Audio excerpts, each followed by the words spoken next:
Palaikyti Drąsiaus Kedžio artimųjų susirinko apie 100 žmonių. Mitinguotojai kritikavo bylą tyrusių prokurorų ir vaikų teisių gynėjų darbą. Tik pedofilus gynė prokuratūra ir tie prokurorai išvis nieko nedarė. Darė tai, kad nedaryti.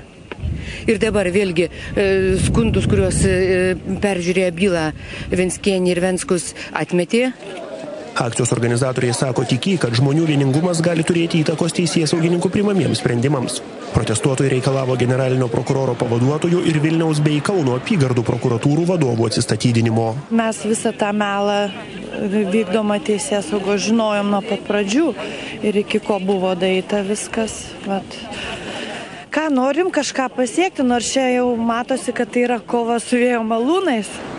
Kad pedofilijos byla tirta netinkamai konstatavo ir Seimas, ir patys prokurorai. Dėl to keliems iš jų paskirtos nuobaudos, viena tyrimą kuravusi prokurorė atleista iš darbo. Pedofilijos byla skandalu tapo, kai nesulaukęs teisėsaugos pagalbos, Kedys įtariamą nušovė 2 žmonės, kuriuos kaltino dukters seksualiniu išnaudojimu. Donatas Tundis, Rafaelis Achmedovas, LNK žinios.